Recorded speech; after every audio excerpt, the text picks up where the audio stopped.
গ্লাসে পানি দিচ্ছে একজন। মাংস ভাত খাওয়ার আগে সেই পানি দিয়ে হাত ধুয়ে নিচ্ছে তোফাজ্জল।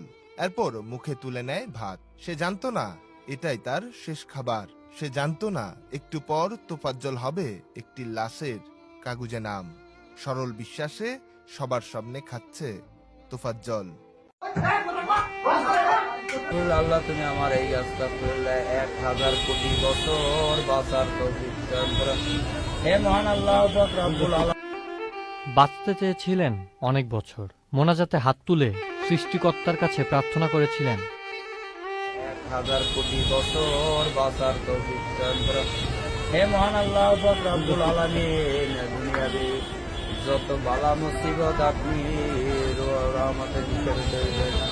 আল্লাহ, আজকের এই যে দোকানটায় বলছি, এই দোকানদার অত্যন্ত ভালো মানুষ ছিল, আপনার দিনের কাজ করতে গেছে। আল্লাহ দুপুরের খানা খাইয়া এই মানুষের ওখানে একটা কোরআনের মাদ্রাসা করছে। এই মাদ্রাসার উপরে যাইয়া আল্লাহ তোমার অলৌকিক মৃত্যু গুলা ওই জান্নাতবাসীর জন্য হয়ে থাকে। আল্লাহ আমি সহ্য করতে পারি।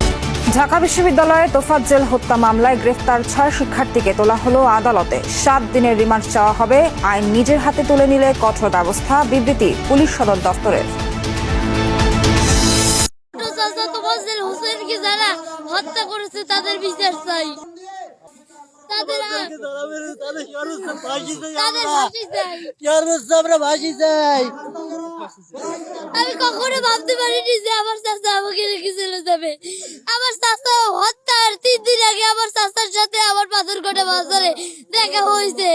মানসিক ভারসাম্য হারিয়েছে দীর্ঘ প্রায় 5-6 বছর আগে।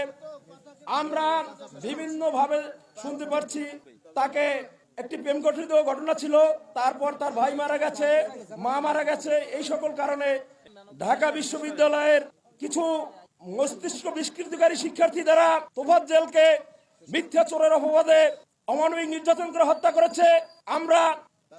আমরা তার বিচার চাই এবং আজকে আমরা যারা জানাজা উপস্থিত হয়েছি, তোফাজ্জল যদি আমাদের মনে কষ্ট দিয়ে থাকে আমরা কেউ মনে রাখবো না। ও যদি আমাদের কাছে কোনো কিছু পাওনা থাকে তা মনে রাখবো না। এবং শরীয়ত আছে, যার মস্তিষ্ক ঠিক নাই তাকে আল্লাহ এমনি ক্ষমা করে দেন। আমাদের দুজন আল্লাহ তাকে ক্ষমা করে দেন। মূলত তোফাজ্জল আমার ক্লাস 6 থেকে 10 পর্যন্ত ছাত্র ছিলেন, অত্যন্ত ভালো। এই ছাত্রের জন্য আপনারা সবাই দোয়া করবেন। যেভাবে মৃত্যুটা হয়েছে আমরা কখনো এই কামনা করি নাই। তোফাজ্জলকে মানুষের হাতে এইরকমের পিটিয়ে মানুষে মারবে, এটা আমরা শিক্ষক হিসাবে কখনো কামনা করিনি। তোফাজ্জল ভারসাম্যহীন মানুষ ছিলেন, কিন্তু সব সময় আমাদেরকে সম্মান করত এবং দেখলি ধুলা নিত। এর ভিতরে এতটুকু মানবতা ছিল। তোফাজ্জল একজন মানসিক ভারসাম্যহীন সবাই জানেন, কিন্তু তোফাজ্জলকে মানসিক ভারসাম্য করা হয়েছে।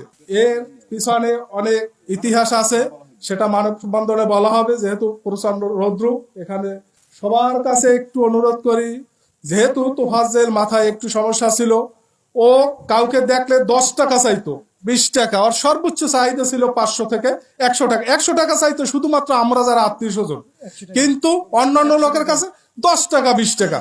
এবং ওকে বিভিন্ন সময় কাঁঠালতলিতে ওরে ব্যবহার করিয়া ওর দ্বারা অনেককে অনেক কষ্ট দেওয়া হয়েছে। আমার জানা মতে অনেক লোকের সাথে ও বেয়াদবিও করছে। কোন লোক তাকে ব্যবহার করিয়া তারে করছে। অতএব আমি এই মৃত্যুকালে, ও এখন পরে গেছে, সবাই আল্লাহর রাস্তে আমি করজোরে অনুরোধ করি, সবাই ওকে মাফ করে দেবেন। আমরা কি ওরে তোফাজ্জলের মাফ করে দিয়েছেন? একটু 2 হাত জায়গায় বলেন ওকে মাফ করে দিয়েছেন। ওর জন্য সবাই দোয়া করবেন। ও আর কারো কাছে যাইয়া 10টা টাকা চাবে না।